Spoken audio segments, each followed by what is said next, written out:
ನಮಸ್ಕಾರ. ಈ ಒಳ್ಳೆ ನಿದ್ರೆ ಮಾಡೋದು ಹೆಂಗೆ ಅಂತ ನಾನು ಕೆಲವು ವರ್ಷಗಳಿಂದ ಎಕ್ಸ್ಪರಿಮೆಂಟ್ ಮಾಡಿ 3 ಸಂಜೆ ಮಾಡುವಂಥ ಅಭ್ಯಾಸಗಳನ್ನ ಎಕ್ಸ್ಪರಿಮೆಂಟ್ ಮಾಡಿ ಅದರಲ್ಲಿ ಸಕ್ಸಸ್ಫುಲ್ ಆಗಿದ್ದೀನಿ. ಸೊ ಯಾವ್ದ್ಯಾವುದು ಅಂತ ನೋಡೋಣ. ಮೊದಲನೇದು, ಈ ರಾತ್ರಿ ಊಟ ಸ್ವಲ್ಪ ಅರ್ಲಿಯಾಗಿ ಮಾಡೋದು. ಎಷ್ಟು ಅರ್ಲಿಯಾಗಿ ಆಗುತ್ತೋ ಅಷ್ಟು ಅರ್ಲಿ. ಯಾಕಂದರೆ ಊಟಕ್ಕೂ ಮತ್ತು ನಿದ್ರೆಗೂ ಮಧ್ಯೆ ಒಂದು 2-3 ಅಟ್ಲೀಸ್ಟ್ ಮಿನಿಮಮ್ 2-3 ಅವರು ಗ್ಯಾಪ್ ಇರಬೇಕು ಅಂತ ಹೇಳ್ತಾರೆ ಎಕ್ಸ್ಪರ್ಟ್ಸು. ಎಷ್ಟು ಬೇಗ ಆಗುತ್ತೋ ಅಷ್ಟು ಬೇಗ, 6 ಇರ್ಬೋದು, 6:30, 7, 7:30, ಎಷ್ಟು ಬೇಗ ಆಗುತ್ತೋ ಅಷ್ಟು ಬೇಗ ಊಟ ಮಾಡಿ. ಮತ್ತು ಸ್ವಲ್ಪ ಕಡಿಮೆ ಊಟ ಮಾಡಿ ಸಂಜೆ. ಯಾಕಂದರೆ ಬೆಳಗ್ಗೆ ಹೊತ್ತು ನಮ್ಮ ಬಾಡಿ ಆ್ಯಕ್ಟಿವ್ ಇರುತ್ತೆ, ಅಲ್ಲಿ ಇಲ್ಲಿ ಓಡಾಡ್ತೀವಿ, ಜಾಸ್ತಿ ಎನರ್ಜಿ ಬೇಕು. ಆದರೆ ರಾತ್ರಿ ಹೊತ್ತು ನಾವು ಮಲಗ್ತೀವಿ, ರೆಸ್ಟ್ ಮಾಡ್ತೀವಿ. ಸೊ ಕಡಿಮೆ ಎನರ್ಜಿ ಬೇಕಾಗುತ್ತೆ, ಅದರಿಂದ ಸ್ವಲ್ಪ ಕಡಿಮೆ ಊಟ ಮಾಡಬೇಕು. ಎರಡನೇದು, ಮೊಬೈಲ್ ನೋಡೋದನ್ನ ಊಟ ಆದಮೇಲೆ ಮೊಬೈಲ್ ನೋಡೋದನ್ನ ಕಡಿಮೆ ಮಾಡಬೇಕು, ಆದಷ್ಟು ಕಡಿಮೆ ಮಾಡಬೇಕು. ನೋಡದೇ ಇದ್ದರೆ ತುಂಬ ಒಳ್ಳೆಯದು. ಅಟ್ಲೀಸ್ಟ್ ಆಗಿಲ್ಲ ಅಂತಂದರೆ 1 ಅವರ್ ಮುಂಚೆ, ಇವಾಗ ನೀವು 10 ಗಂಟೆಗೆ ಮಲಗ್ತಾಯಿದ್ರೆ 9 ಗಂಟೆಗೆ ನಿಮ್ಮದು ಮೊಬೈಲ್ ದೂರ ಇಡಬೇಕು. ಏಕೆಂದರೆ ಅದರಲ್ಲಿ ಒಂದು ಬ್ಲೂ ಎಮಿಟಿಂಗ್ ಲೈಟ್ ಇದೆ. ಅದರದ್ದು ಫಂಕ್ಷನ್ ಏನು ಅಂತಂದರೆ ನಮ್ಮನ್ನು ಎಚ್ಚರವಾಗಿರೋದು, ಆ ಥರ ಮಾಡೋವಂಥ ಫಂಕ್ಷನ್ ಅದಕ್ಕಿರೋದು. ಸೊ ಅದರಿಂದ ಮೊಬೈಲ್ನ 1 ಅವರ್ ಮುಂಚೆ ದೂರ ಇಡಿ.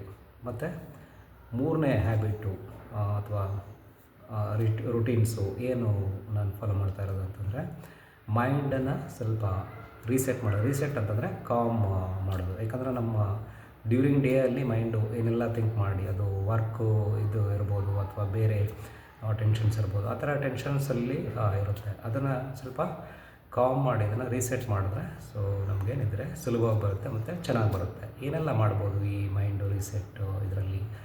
ಸೊ ಒಂದನೇದು ಗ್ರ್ಯಾಟಿಟ್ಯೂಡ್ ಜರ್ನಲ್ ಅಂತ. ಕೃತಜ್ಞತೆ, ನಾವು ನಮ್ಮ ಜೀವನದಲ್ಲಿ ಏನೆಲ್ಲ ಒಳ್ಳೆಯದಿದೆ ಅದನ್ನು ನಾವು ಬರಿತಾ ಹೋದರೆ ಅದನ್ನು ಗ್ರ್ಯಾಟಿಟ್ಯೂಡ್ ಜರ್ನಲ್ ಅಂತ ಹೇಳ್ತೀವಿ. ಸೊ ಅದ್ರ ಬಗ್ಗೆ ತುಂಬ ಆನ್ಲೈನು ಹೆಲ್ಪ್ ಇದೆ, ಅದನ್ನು ನೀವು ತೊಗೊಬೋದು. ಮತ್ತು ಎರಡನೇದು ಬಂದುಬಿಟ್ಟು ಫಾರ್ಗಿವ್ನೆಸ್ ಪ್ರಾಕ್ಟೀಸ್ ಅಂತ. ಸೊ ಇದು ಕೂಡ ಸೈಂಟಿಫಿಕಲಿ ಪ್ರೂವ್ ಆಗಿರೋದು. ಸೊ ನಮ್ಮನ್ನು ನಾವು ಕ್ಷಮಿಸಬೇಕು ಮತ್ತು ಬೇರೆಯವ್ರನ್ನೂ ಕೂಡ ನಾವು ಕ್ಷಮೆ ಕೊಡಬೇಕು. ಅದರಿಂದ ಮನಸ್ಸು ಒಂಥರ ತಿಳಿಯಾಗುತ್ತೆ. ಸೊ ನಮ್ಮ ನಿದ್ರೆ ಚೆನ್ನಾಗಿ ಬರುತ್ತೆ. ಸೊ ಅದೊಂದು ನೀವು ಪ್ರಾಕ್ಟೀಸ್ ಮಾಡ್ಬೋದು.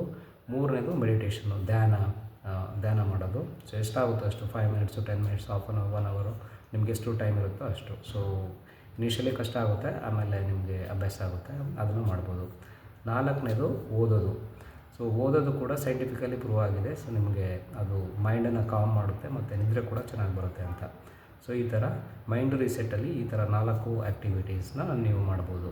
ಸೊ ಇದು ನಾನು ಟ್ರೈ ಮಾಡಿ ಸಕ್ಸಸ್ಫುಲ್ ಆಗಿರೋಂಥದ್ದು. ಸೊ ನೀವು ಕೂಡ ಟ್ರೈ ಮಾಡಿ. ಸೊ ಇದರಿಂದ ಪ್ರಯೋಜನನ ಪಡ್ಕೊಳ್ಳಿ. Thank you.